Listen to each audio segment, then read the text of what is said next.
സ്നേഹിക്കുന്നേ സ്നേഹിക്കുന്നേ സ്നേഹിക്കുന്നേ യേശുവേ. ദൈവനാമം മഹത്വപ്പെടുമാറാകട്ടെ.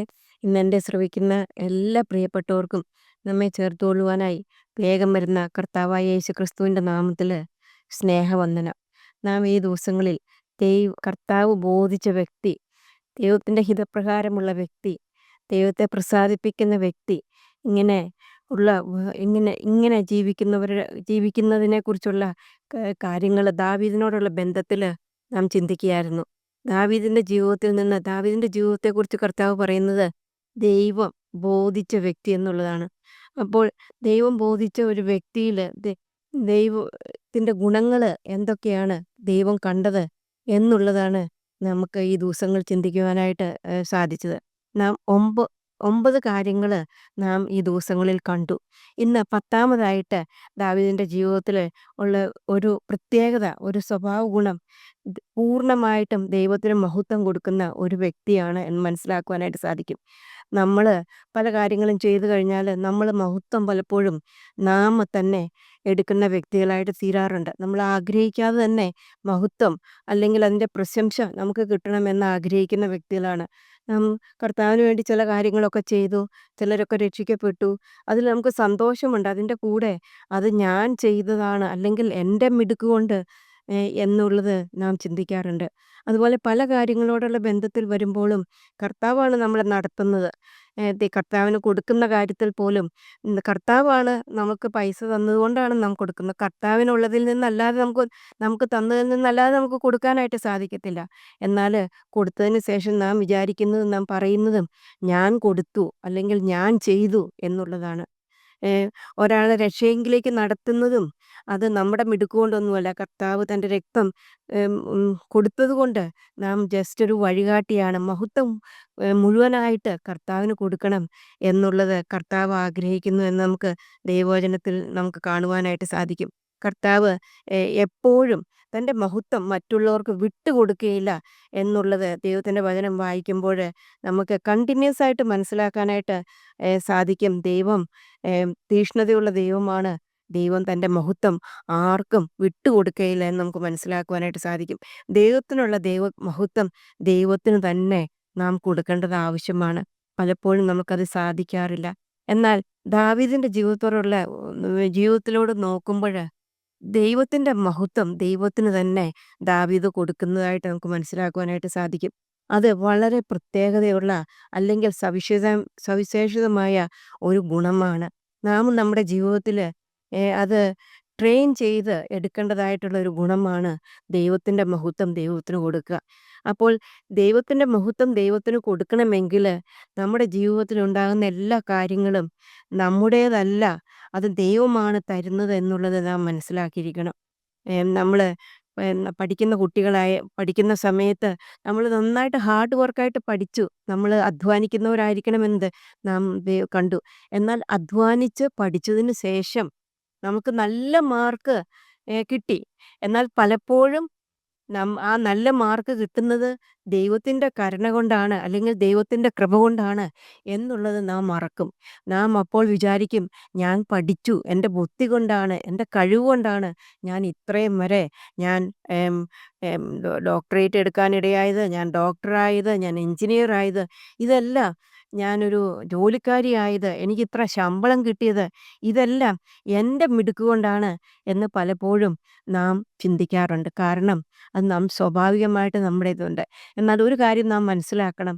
നാം സ്കൂളിൽ പോകുമ്പോൾ പരീക്ഷയ്ക്ക് പോവുകയാണ്. അത് എഞ്ചിനീയറിങ്ങിനുള്ള ഒരു പരീക്ഷ 3ാം വർഷം നമ്മൾ വളരെ അധ്വാനിച്ച് എല്ലാം നമ്മുടെ ബുദ്ധി കൊണ്ടെല്ലാം കഴിവ് വെച്ച് നമ്മൾ പോവുകയാണ്. പോകുന്ന വഴിക്ക് നാം ഒരു കല്ലേ തട്ടി വീണ് നമ്മുടെ തലയൊന്ന് മുട്ടിയാലോ, അതോടുകൂടി എല്ലാം തീർന്നു. കാരണം ഉടനെ ആ ഹോസ്പിറ്റലിൽ പോകേണ്ടതായിട്ട് വരും. ചിലപ്പോൾ തലയ്ക്ക് മുറിവ് വന്നിട്ടുണ്ടെങ്കിൽ പിന്നെ അനേകം നാളുകൾ നമ്മൾ ഹോസ്പിറ്റലിൽ കിടക്കേണ്ടതായിട്ട് വരും. നമുക്ക് ഒന്നിനും സാധിക്കാതെ വരും. ഒരു കഴിവുള്ള വലിയ കഴിവുള്ള ഒരു ഡോക്ടറാണ്. ഓപ്പറേഷൻ ചെയ്ത് അനേക പ്രസിദ്ധി നേടിയ ഒരു ഡോക്ടറാണ്. എന്നാൽ പെട്ടെന്നൊരു ദിവസം അദ്ദേഹത്തിൻ്റെ ഒരു സൈഡ് അങ്ങ് തളർന്നു ആ കൈകൊണ്ട് പിന്നെ ഒന്നും ചെയ്യുവാൻ സാധിക്കാതെ വന്നാലോ? അതോടുകൂടി അദ്ദേഹത്തിൻ്റെ പ്രവൃത്തി തീർന്നു. അതോടുകൂടി തീർന്നു. സൗന്ദര്യമുള്ള ഒരു ഒരു സ്ത്രീയാണ്. അതിൻ്റെ സൗന്ദര്യത്തിൽ പലപ്പോഴും പുകഴുകയാണ്. എന്നാല് ഒന്ന് വീണു, മുഖത്ത് പാടുകൾ വന്നു. അതോടുകൂടി മുഖത്ത് കെട്ടേണ്ടതായിട്ട് വന്നു. മുഖത്ത് ഇപ്പോൾ പ്ലാസ്റ്റിക് സർജറിയൊക്കെ ചെയ്ത് എടുക്കാം. എന്നാൽ അത് എത്ര നാളുകൾ കഴിഞ്ഞതിന് ശേഷമാണ് ചിലത് സക്സസ് ആകത്തുള്ളൂ. അങ്ങനെ മുഖം വികൃതമായി. അപ്പോൾ ഒന്നും പുകഴുവാനില്ല. ദൈവത്തിൻ്റെ വചനം പറയുന്നു, നമുക്ക് തന്നതെല്ലാം ദൈവം തന്നതാണ്. നമുക്കുള്ളതെല്ലാം ദൈവത്തിൻ്റേതാണ്. അതുപോലെ സാമ്പത്തികമായിട്ട് വളരെ വളരെ അധ്വാനിച്ചായിരിക്കും വളരെ സമ്പത്ത് അനേക സ്ഥാനങ്ങളിൽ സമ്പത്തെല്ലാം ഉണ്ടാക്കി. എന്നാല് ആ സമ്പത്തുണ്ടാക്കിയതിൻ്റെ പുറകില് ഒന്ന് ഒന്ന് നമ്മൾ കാൽ തെറ്റി വീണാല് തീർന്നു. പിന്നെ നമ്മുടെ നട്ടെല്ലൊടിഞ്ഞു പോയി. നമ്മൾ കിടപ്പ് രോഗിയായിട്ട് തീർന്നു. നമ്മളുണ്ടാക്കിയ സ്വത്ത് ആശുപത്രിയിൽ കൊടുക്കാമെന്നുള്ളതല്ലാതെ നമ്മുടെ ജീവിതത്തിന് പിന്നെ ഒന്ന് പോയി കണ്ട് എന്തെങ്കിലും ഒന്ന് ആനന്ദിക്കുവാനോ അല്ലെങ്കിൽ നമ്മുടെ ജീവിതത്തിലൊക്കും സാധിക്കില്ല എന്ന് നമുക്ക് മനസ്സിലാക്കുവാനായിട്ട് സാധിക്കും. അതുകൊണ്ട് പ്രിയ കുഞ്ഞുങ്ങളെ, പ്രിയ സഹോദരിമാരെ, നാം ഒരു കാര്യം മനസ്സിലാക്കണം. നമുക്കുള്ളതെല്ലാം നമ്മുടെ നമ്മുടെ നമ്മുടെ സൗന്ദര്യം, നമ്മുടെ വിദ്യാഭ്യാസം, നമ്മുടെ ജോലി, നമ്മുടെ സമ്പത്ത്, നമ്മുടെ മക്കള്, നമ്മുടെ ഭർത്താവ്, നമ്മുടെ ഭാര്യ, ഇതെല്ലാം ദൈവം തന്നതാണ്. ദൈവം തന്നതാണ്. ദൈവത്തിന് ഉദ്ദേശമുണ്ട്. നാം അമ്മയുടെ ഗർഭത്തിലായിരിക്കുമ്പോൾ തന്നെ നമ്മെ കണ്ട കർത്താവ്, നമ്മളെ അറിഞ്ഞ കർത്താവ്, ഇതെല്ലാം ഇതെല്ലാം അങ്ങനെ അത്രയും ആ ദിവസം മുതൽ നമ്മളെ വളർത്തിക്കൊണ്ടുവന്ന കർത്താവ്, ആ കർത്താവ് ഇല്ലെങ്കില്, ആ കർത്താവിൻ്റെ കൃപയില്ലെങ്കില്, ആ കർത്താവിൻ്റെ കരുണയില്ലെങ്കില് നാം ഒന്നുമല്ല. നാം ചിലപ്പോള് കർത്താവിൻ്റെ വചനം പ്രസംഗിക്കുന്നവരായിരിക്കാം. അപ്പോൾ നാം വളരെ അധ്വാനിച്ച് പ്രിപ്പയറൊക്കെ ചെയ്തു. വളരെ ശരിയായിട്ട് കാര്യങ്ങളെല്ലാം പഠിച്ചു. അത് കഴിഞ്ഞിട്ട് പലപ്പോഴും പ്രസംഗിക്കുമ്പോൾ നാം വിചാരിക്കും മറ്റുള്ളവരെ ആകർഷിക്കത്തക്ക രീതിയില് ലാംഗ്വേജ് നമുക്കുണ്ട്. അപ്പോൾ നാം ഒരു പ്രസംഗമൊക്കെ പ്രസംഗിച്ചിട്ട് നാം വിചാരിക്കും, ആ ഇന്ന് ഞാന് വളരെ എഫക്റ്റീവായിട്ട് വചനം പ്രസംഗിച്ചു. ഏ പക്ഷെ അതിൻ്റെ കൂടെ ഒരു കാര്യവും കൂടെ നമ്മൾ ആഡ് ചെയ്യണം. ദൈവത്തിൻ്റെ കൃപ കൊണ്ടാണ്, ദൈവത്തിൻ്റെ ശക്തി കൊണ്ടാണ് ഞാനിന്ന് പ്രസംഗിച്ചതെന്ന് നാം മനസ്സിലാക്കണം. കാരണം കാലത്ത് എഴുന്നേൽക്കുമ്പോള് രാത്രി മുഴുവനും അധ്വാനിച്ചു, കർത്താവിൻ്റെ സന്നിധിയിൽ ഇരുന്നു. നാം മഹത്വം കർത്താവിനല്ല കൊടുക്കേണ്ടത്, മനുഷ്യനാണ് കൊടുക്കേണ്ടത് എന്ന് തന്നിൽ തന്നെയാണ് മഹത്വം എടുക്കേണ്ടതെന്ന് മനസ്സിലാക്കി കർത്താവിന് നമ്മുടെ തൊണ്ടയ്ക്ക് ഒരു ഒരു ഇൻഫെക്ഷൻ വന്നാൽ മതി, നമ്മുടെ അന്നത്തെ പ്രയത്നം അതില്ല ഇല്ല നമുക്ക് പറയുവാനായിട്ട് സാധിക്കും. ഒരു തലവേദന വന്നാൽ മതി, നാം വിചാരിക്കുന്ന കാര്യങ്ങളൊന്നും പറയാൻ സാധിക്കാതെ ചില കാര്യങ്ങളൊക്കെ നമ്മൾ പറഞ്ഞു കൂട്ടി അങ്ങനെ മെസ്സേജിൽ നമുക്ക് വിചാരിക്കുന്ന രീതിയിലാകാതെ നമുക്ക് പോരുവാനായിട്ട് സാധിക്കും. ഏത് ഫീൽഡിലിരിക്കുന്ന വ്യക്തിയാണെങ്കിലും എത്ര കഴിവുള്ളവരാണെങ്കിലും ഒരു കാര്യം നാം മനസ്സിലാക്കണം, നമുക്കുള്ളതെല്ലാം കർത്താവ് തന്നതാണ്. ഒരാളെ രക്ഷയെങ്കിലേക്ക് നടത്തുന്നത് കർത്താവിൻ്റെ കൃപയാലാണ്. നമ്മൾക്ക് നല്ല രീതിയിൽ സംസാരിക്കുവാനായിട്ട് സാധിക്കുന്നത് കർത്താവിൻ്റെ കൃപയാണ്. ഒരു തൊണ്ട അടഞ്ഞാൽ തീർന്നു. ഒരു തലവേദന വന്നാൽ തീർന്നു. നമ്മൾ രാത്രി മുഴുവനും കർത്താവിൻ്റെ സന്നിധിയിലിരുന്ന് പ്രാപിച്ചതായിരിക്കാം. എന്നാൽ നമ്മുടെ ഹൃദയത്തിൻ്റെ ഭാവമറിയുന്ന കർത്താവ് നമ്മളോട് ചിലതെല്ലാം നമ്മളെ പഠിപ്പിക്കുവാൻ വേണ്ടി ലാസ്റ്റ് മിനിറ്റ് ചിലപ്പോൾ ഒരു തൊണ്ടയടപ്പ് തന്നെന്നിരിക്കും, ഒരു തലവേദന തന്നെന്നിരിക്കും. നമുക്ക് പിന്നെ ഒന്നും സംസാരിക്കാൻ കഴിയില്ലാത്തവരായിട്ട് തീരുന്നു. അതുകൊണ്ട് പ്രിയ സഹോദരിമാരെ, നാം ഒരു കാര്യം മനസ്സിലാക്കണം. നമുക്കുള്ളതെല്ലാം അത് കർത്താവിൻ്റെയാണ്. കർത്താവ് തന്നതാണ്. ആ ആ ഒരു ചിന്താഗതി, ആ ഒരു മനോഭാവം ദാവീദിലുണ്ടായിരുന്നു. അതുകൊണ്ടാണ് ദാവീദിനെ കാണുമ്പോൾ ആ മനോഭാവം തന്നെയാണ് ദൈവത്തിൻ്റെ മനോഭാവം. താഴ്മയുള്ള മനോഭാവം മാത്രമല്ല, ദൈവം തന്നെ പറയുന്നുണ്ട്, പിതാവായ ദൈവത്തിന് മഹത്വം കൊടുക്കുന്ന കർത്താവായ യേശുക്രിസ്തുവിനെ നമുക്ക് കാണാനായിട്ട് സാധിക്കും. അപ്പോൾ പിതാവായ ദൈവം പറയുന്നുണ്ട്, ഞാൻ മഹത്വപ്പെട്ടിരിക്കുന്നു, ഞാൻ നിന്നിൽ മഹത്വപ്പെടുത്തിയിരിക്കുന്നു എന്ന് പറയുന്നുണ്ട്. എന്നാൽ മഹത്വം പിതാവിന് കൊടുക്കുന്ന ആ മാതൃകയെ നമുക്ക് കർത്താവ് കാണിച്ചു തന്നു. അതുകൊണ്ടാണ് ദാവീദിന്റെ ജീവിതത്തിൽ ദാവീദിനെക്കുറിച്ച് നമ്മൾ ചിന്തിക്കുമ്പോഴ് മഹത്വം പൂർണ്ണമായിട്ടും പൂർണ്ണമായിട്ടും ദൈവത്തിന് കൊടുക്കുന്ന ഒരു വ്യക്തിയാണ് എന്ന് നമുക്ക് മനസ്സിലാക്കുവാനായിട്ട് സാധിക്കും. അതുകൊണ്ടാണ് കർത്താവ് പറയുന്നത് ദൈവത്തിന് ബോധിച്ച വ്യക്തി. ഇംഗ്ലീഷിൽ പറയുമ്പോൾ എനിക്ക് ആ ഇംഗ്ലീഷിലുള്ള വാക്ക് കുറച്ചുകൂടെ ഇഷ്ടമായിട്ട് തോന്നും. അത് അർത്ഥം ഒന്ന് തന്നെയാണ്. എന്നിരുന്നാലും I have found David the son of Jesse a man after my own heart who will do all my will. A man after my own heart. ദൈവത്തിൻ്റെ ഹൃദയപ്രകാരമുള്ള ഒരു വ്യക്തി, ദൈവത്തിൻ്റെ ഹിതം ചെയ്യുന്ന ഒരു വ്യക്തി. ഓ, എത്ര ഭാഗ്യമാണത്! ദൈവത്തെ ബോധിച്ച വ്യക്തി. അങ്ങനെ ഒരു വ്യക്തിയാണ് ദാവീദ്. അങ്ങനെ ദാവീദ് ആ വ്യക്തിയായിട്ട് തീരുവാൻ കാരണം മഹത്വം മുഴുവനായിട്ട് ദൈവത്തിന് കൊടുത്ത ഒരു വ്യക്തിയായിട്ട് നമുക്ക് മനസ്സിലാക്കുവാനായിട്ട് സാധിക്കും. അത് അത് നമുക്ക് മനസ്സിലാക്കുവാനായിട്ട് സാധിക്കുന്നത് നമുക്ക് 1 ശമൂവേൽ ബൈബിളിൽ അതിൻ്റെ അനേക കാര്യങ്ങൾ നമുക്ക് സ്റ്റെപ്പ് ബൈ സ്റ്റെപ്പ് ദാവീദിന്റെ ജീവിതത്തിൽ നോക്കിയാൽ ശൗലിനോടുള്ള ബന്ധത്തിൽ ആ കാ- ആ ലോ- ഉം, ആ അവിടെ അലഞ്ഞു നടക്കുന്ന സമയത്ത്, അതുപോലെ മല്ലന്മാരെ കൊന്ന സമയത്ത്, ഇങ്ങനെയുള്ള അനേക കാര്യങ്ങളുടെ ജീവിതത്തിൽ നോക്കി രാജാവായി കഴിഞ്ഞതിനുള്ള ഉള്ള സമയത്ത്, ലാസ്റ്റ് സമയം വരെ അനേക രാജ്യങ്ങളിലുള്ളവർ ദാവീദിന് കപ്പം അല്ലെങ്കിൽ ടാക്സ് കൊണ്ട് കൊടുക്കുമ്പോഴെല്ലാം ദാവീദിന്റെ ആ സങ്കീർത്തനങ്ങൾ നമ്മൾ വായിച്ചാൽ മഹത്വം, ദൈവത്തിന് മഹത്വം, ദൈവത്തിന് മഹത്വം, ദൈവത്തിന് മഹത്വം കൊടുപ്പീൻ, ദൈവത്തിന് മഹത്വം, യഹോവയ്ക്കുള്ളതെന്ന് കണ്ടിന്യൂസ് ആയിട്ട് പറയുന്ന ദാവീദിനെ നമുക്ക് സങ്കീർത്തനങ്ങൾ കാണുവാനായിട്ട് സാധിക്കും. എന്തുകൊണ്ടാണ്? അത് ആദ്യം മുതൽ മഹത്വം ദൈവത്തിന് കൊടുത്തത് കൊണ്ടാണ് ആ സങ്കീർത്തനങ്ങളെല്ലാം നാം വായിക്കുമ്പോൾ ദൈവത്തിന് മാത്രം മഹത്വം എന്ന് നമുക്ക് മനസ്സിലാക്കുവാനായിട്ട് സാധിക്കും. എന്നാൽ 17 അധ്യായത്തിൽ 1 ശമൂവേൽ 17ന്റെ 37 വാക്യം നമുക്ക് ഒന്ന് വായിക്കാം. ദാവീദ് പിന്നെയും ശൗലിനോട് പറയുന്ന കാര്യമാണ്. ദാവീദ് പിന്നെയും സിംഹത്തിന്റെ കയ്യിൽ നിന്നും കരടിയിൽ നിന്നും എന്നെ രക്ഷിച്ച യഹോവ. ദാവീദിന് വേണമെങ്കിൽ പറയാമായിരുന്നു, ഞാനൊരു സിംഹത്തെയും കരടിയൊക്കെ കൊന്നു, ഞാൻ യോദ്ധാവാണ്, എനിക്ക് കഴിവുണ്ടെന്ന്. നാം പലപ്പോഴും അങ്ങനെ പറയും, ഞാൻ പ്രസംഗിച്ചു ദൈവനാമം അല്ലെങ്കിൽ ഞാൻ പ്രസംഗിച്ചു, അതെൻ്റെ കഴിവ് കൊണ്ടാണ്, 10 പേർ രക്ഷിക്കപ്പെട്ടു, 10 പേർ കാര്യങ്ങളെടുത്തു. ആത്മീയ കാര്യങ്ങൾ പോലും അങ്ങനെ പറയാം. അപ്പോൾ പിന്നെ ലൗകിക കാര്യങ്ങൾ, ഞാൻ പഠിച്ചു, ഞാനൊരു ഡോക്ടറായി, ഞാൻ പഠിച്ചു, ഞാനൊരു എഞ്ചിനീയറായി, ഓ എനിക്കിത്രയും സൗകര്യങ്ങളെല്ലാം ഉണ്ട് ഒക്കെ നമുക്കും പറയാം. നാം പറയുന്നവരാണ്. എന്നാൽ ഇവിടെ പറയുകയാണ്, ദാവീദ് പിന്നെയും സിംഹത്തിന്റെ കയ്യിൽ നിന്നും കരടിയുടെ കയ്യിൽ നിന്നും എന്നെ രക്ഷിച്ച യഹോവ ഈ ഫെലിസ്ത്യന്റെ കയ്യിൽ നിന്ന് എന്നെ രക്ഷിക്കും എന്ന് പറഞ്ഞു. ദൈവത്തിന് മഹത്വം. ദാവീദ് ഒട്ടും മഹത്വം എടുത്തില്ല അവിടെ. ഒട്ടും മഹത്വം ദാവീദ് എടുത്തില്ല. അങ്ങനെ സാധിക്കുമോ? പ്രിയ സഹോദരിമാരെ, സാധിക്കും. നമ്മുടെ ജീവിതത്തിൽ നാം കർത്താവിൻ്റെ മുമ്പിൽ താണാൽ, കർത്താവിൻ്റെ മുമ്പിൽ നമ്മെ തന്നെ താഴ്ത്തിയാൽ കർത്താവ് നമുക്ക് കൃപ നൽകും. നാം പലപ്പോഴും നിഗളമുള്ളവരാണ്. ജീവിതത്തിലേക്ക് നോക്കുമ്പോൾ ചെറിയ കാര്യങ്ങളിൽ സാത്താൻ നമ്മളെ നിഗളിപ്പിക്കുവാനുള്ള ദൈവം വെറുക്കുന്ന പാപമാണ് നിഗളം. മറ്റനേക പാപങ്ങളെക്കാൾ വളരെ ഗുരുതരമായ പാപമാണ് നിഗളം. അത് നമ്മുടെ ഉള്ളിലേക്ക് എപ്പോഴും കൊണ്ടുവരും. ആത്മീയ നിഗളമുണ്ട്, ലൗകിക നിഗളമുണ്ട്. ആത്മീയ നിഗളം വിശ്വാസികളിൽ ഒത്തിരി ഒത്തിരി കൊണ്ടുവരും. ഞാൻ ചെയ്ത കാര്യങ്ങൾ. അങ്ങനെ അത് മാറ്റിക്കളയണമെങ്കിൽ ദൈവത്തിൻ്റെ കൃപ നമ്മൾക്ക് ആവശ്യമാണ്. നമ്മൾ രക്ഷിച്ചത് നമ്മുടെ കർത്താവായ യേശുക്രിസ്തുവിൻ്റെ കൃപയാലാണ്. നമ്മൾ നിലനിർത്തുന്നതും കർത്താവിൻ്റെ കൃപ മാത്രമാണ്.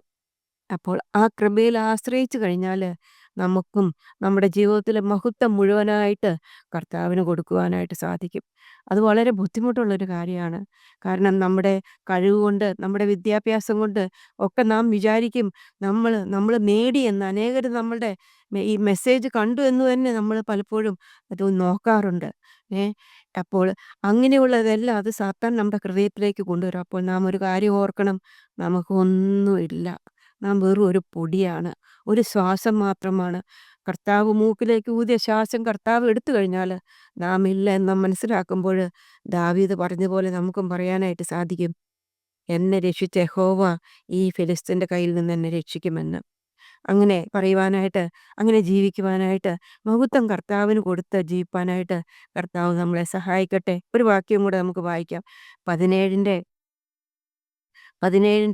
47 വാക്യത്തിൽ നാം കാണുന്നത്, ഇസ്രായേലിൽ ഒരു ദൈവമുണ്ടെന്ന് സർവ്വഭൂമിയും അറിയും. അവിടെ ദാവീദ് ദാവീദുണ്ടെന്ന് സർവ്വഭൂമി അറിയുമെന്നല്ല പറയുന്നത്. നമ്മളൊക്കെ ആഗ്രഹിക്കുന്ന അങ്ങനെയാ. ഞാൻ ഭൂമിയിൽ മുഴുവനും അറിയണം. നമ്മൾ ചില കാര്യങ്ങളൊക്കെ ചെയ്തു കഴിയുമ്പോൾ നാം ഓർക്കും, എന്നെ എല്ലാവരും അറിയണം, ഞാൻ മുഖാന്തരമാണെന്നറിയണം. അതൊക്കെ നമുക്ക് സന്തോഷിക്കാം. കർത്താവേ, എന്നെക്കൊണ്ട് ഇത് ചെയ്യുവാൻ സഹായിച്ചല്ലോ. നിന്റെ നാമമഹത്വത്തിനായിട്ട് ഞാൻ ചെയ്യുവാനായിട്ട് ദൈവം എനിക്ക് കഴിവ് തന്നല്ലോ. അന്ന് അതിൽ നമുക്ക് ദൈവത്തെ ആനന്ദിക്കാം. നമുക്ക് കർത്താവിൻ്റെ രക്ഷയിൽ നമ്മൾക്ക് പുകഴുകയും ചെയ്യാം. നമുക്ക് നിഗളിക്കണമെങ്കിൽ ഒരേ ഒരു കാര്യമേ നമ്മുടെ ജീവിതത്തിലുള്ളൂ. കർത്താവായ യേശുക്രിസ്തുവിൻ്റെ രക്തത്താൽ ഞാൻ രക്ഷപ്പെട്ടു. അവൻ്റെ കൃപയാൽ ഞാൻ രക്ഷപ്പെട്ടു. ഞാൻ ദൈവത്തിൻ്റെ ഒരു മകളാണ് എന്നുള്ള കാര്യത്തിൽ നമുക്ക് അഭിമാനിക്കുവാനും പുകഴുവാനും ഉണ്ട്. അതൊഴിച്ച് മഹത്വം മുഴുവനും കർത്താവിന് കൊടുക്കണം എന്ന് കർത്താവ് നമ്മളിൽ നിന്ന് ആഗ്രഹിക്കുന്നു. ഇവിടെ പറയുകയാണ്, ദാവീദ് പറയുകയാണ്, അവൻ്റെ ലക്ഷ്യം നാം കാണുന്നു. ഇസ്രായേലിൽ ഒരു ദൈവമുണ്ടെന്ന് സർവ്വഭൂമിയും അറിയും. അതറിഞ്ഞു. ദാവീദിന്റെ ജീവിതത്തിൽ കൂടെ അറിഞ്ഞു. മഹത്വം ദൈവത്തിന് കൊടുത്തു. ദൈവനാമം മഹത്വപ്പെടുവാനായിട്ടും ഭൂമിയിൽ ഒരു ദൈവമുണ്ടെന്ന് ലോകം മുഴുവനും അറിയുവാനായിട്ട് സാധിച്ചു. എങ്ങനെയെന്നാൽ ശക്തനായ ഒരു ഗോലിയാത്തിനെ വെറും ബാലനായ ദാവീദ് കൊന്നു. അങ്ങനെ മഹത്വം യഹോവയ്ക്ക് കിട്ടുവാനായിട്ട് ഇടയുണ്ട്. ഇസ്രായേൽ ഒരു ദൈവമുണ്ടെന്ന് ഫെലിസ്ത്യർ എല്ലാവരും മനസ്സിലാക്കി. പിന്നെ ഫെലിസ്ത്യർ യുദ്ധത്തിനായിട്ട് വന്നില്ല എന്ന് നാം വായിക്കുന്നുണ്ട്. അതെങ്ങനെ സാധിച്ചു? അതാ ദാവീദിൽ കൂടെ ദാവീദിന്റെ ആ മഹത്വം യഹോവയ്ക്ക് കൊടുക്കണമെന്നുള്ള ആഗ്രഹം അവിടെ നമുക്ക് കാണാനായിട്ട് സാധിക്കും. അവിടെ പറയുകയാണ്, ഇസ്രായേലിൽ ഒരു ദൈവമുണ്ടെന്ന് സർവ്വഭൂമി അറിയും. യഹോവ വാൾ കൊണ്ടും കുന്തം കൊണ്ടുമല്ല രക്ഷിക്കുന്നത് എന്ന് ഈ സംഘമെല്ലാം അറിവാൻ ഇടവരും. യുദ്ധം യഹോവയ്ക്കുള്ളത്, അവൻ നിങ്ങളെ ഞങ്ങളുടെ കയ്യിൽ ഏൽപ്പിച്ചു തരും. ഈ വാക്യം നമ്മുടെ മനസ്സിൽ എപ്പോഴും ഇരിക്കേണ്ട ഒരു കാര്യമാണ്. ദാവീദിന്റെ ജീവിതത്തിൽ ദാവീദ് പറയുകയാണ്, യുദ്ധം യഹോവയ്ക്കുള്ളതാണ്. അതെ, യഹോവയ്ക്ക് മാത്രമാണ്. അത് അവൻ കുന്തം കൊണ്ടുമല്ല വാൾ കൊണ്ടുമല്ല പ്രവർത്തിക്കുന്നത്, കൃപ കൊണ്ടാണ് അവൻ പ്രവർത്തിക്കുന്നത്. അവൻ്റെ ശക്തി വെളിപ്പെടുത്തുന്നത് പലപ്പോഴും ദൈവിക കൃപയാണ്. ഒരു പയ്യനായ ദാവീദ് വെറും ഒരു കല്ല്, ഒരു ഇടയസഞ്ചി, അവൻ്റെ കയ്യിൽ മിനുസമുള്ള 5 കല്ലും ഒരു ഇടയസഞ്ചിയും പൊക്കണവും മാത്രമേ ഉണ്ടായിരുന്നുള്ളൂ. ഒരു കവണയും മാത്രമേ ഉണ്ടായിരുന്നുള്ളൂ. എന്നാൽ ആ വില്ലൻ്റെ കയ്യിൽ എന്താണ് ഉണ്ടായിരുന്നത്? അവൻ്റെ തലയിൽ ഒരു സാമ്രശിരസ്ത്രം ഉണ്ടായിരുന്നു. അവന് 5000 ശേക്കൽ തൂക്കമുള്ള ഒരു താമ്ര കവചവും ധരിച്ചിരുന്നു. അവന് താമ്രം കൊണ്ടുള്ള കാൽച്ചട്ടയും ചുമലിൽ താമ്രം കൊണ്ടുള്ള ഒരു വേലും ഉണ്ടായിരുന്നു. അവൻ്റെ കുന്തത്തിൻ്റെ തണ്ട് നെയ്ത്തുകാരൻ്റെ പടുപ്പ് തടി പോലെയായിരുന്നു. കുന്തത്തിൻ്റെ അലക് 600 ശേക്കൽ ഇരുമ്പ് ആയിരുന്നു. ഒരു പരിചാരകൻ അവൻ്റെ മുമ്പിൽ നടന്നു. അവൻ്റെ മുമ്പിൽ ഈ ഈ ഗോലിയാത്ത് തന്നെ പറയുന്നുണ്ട്, നീ എന്താ എന്നെ നീ എന്താ നീ എന്താ എന്തിനാ എൻ്റെ നോക്കി? ഫെലിസ്ത്യൻ നോക്കിയപ്പോൾ ദാവീദിനെ കണ്ടപ്പോൾ നിന്ദിച്ചു എന്നാണ് പറയുന്നത്. കാരണം അവൻ തീരെ ബാലനും പവിഴനിറമുള്ളവനും കോമളൻ രൂപനുമായിരുന്നു. അപ്പോൾ പറയുകയാണ്, ഫെലിസ്ത്യനോട് അവൻ അവൻ ധൈര്യത്തോടു കൂടിയാണ് നിൽക്കുന്നത് എന്നുള്ളത് നമുക്ക് മനസ്സിലാക്കുവാനായിട്ട് സാധിക്കും. കാരണം ആ ശക്തി കർത്താവ് കൊടുത്തതാണ്. അവനോട് പറയുന്നുണ്ട്, ഫെലിസ്ത്യൻ പറയുന്നുണ്ട്, ഇങ്ങോട്ട് വാ, ഞാൻ നിന്റെ മാംസം ആകാശത്തിലെ പക്ഷികൾക്കും കാട്ടിലെ മൃഗങ്ങൾക്കും ഇരയാക്കുന്നുണ്ട്. അപ്പോൾ ദാവീദ് പറയാണ്, നീ വാളും കുന്തവുമായിട്ട് വരുന്നു, ഞാനോ നീ നിന്ദിച്ചിട്ടുള്ള ഇസ്രായേൽ നിരകളുടെ ദൈവമായ സൈന്യങ്ങളുടെ യഹോവയുടെ നാമത്തിൽ നിന്റെ നേരെ വരുന്നു. യഹോവ ഇന്ന് നിന്നെ എൻ്റെ കയ്യിൽ ഏൽപ്പിക്കും. ഞാൻ നിന്നെ കൊന്ന് നിന്റെ തല ഛേദിച്ചു കളയും. അത്രയുമല്ല, ഞാൻ ഇന്ന് ഫെലിസ്ത്യ സൈന്യങ്ങളുടെ ശവങ്ങളെ ആകാശത്തിലെ പക്ഷികൾക്കും ഭൂമിയിലെ മൃഗങ്ങൾക്കും ഇരയാക്കും. ഇസ്രായേലിൽ ഒരു ദൈവമുണ്ടെന്ന് അറിയും. അതാണ് സംഭവിച്ചത്. നമുക്ക് മനസ്സിലാക്കുവാനായിട്ട് സാധിക്കും. അത്ര ശക്തനായ ഫെലിസ്ത്യൻ്റെ നേരിൽ ദൈവത്തിൻ്റെ കൃപയാൽ ദാവീദ് ജയിച്ചു എന്നുള്ളത് നമുക്ക് മനസ്സിലാക്കുവാനായിട്ട് സാധിച്ചു. അവൻ ജയിച്ചു എന്നുള്ളതാണ്. എന്നാൽ അവൻ മഹത്വം മുഴുവനായിട്ട് യഹോവയ്ക്ക് കൊടുത്തു.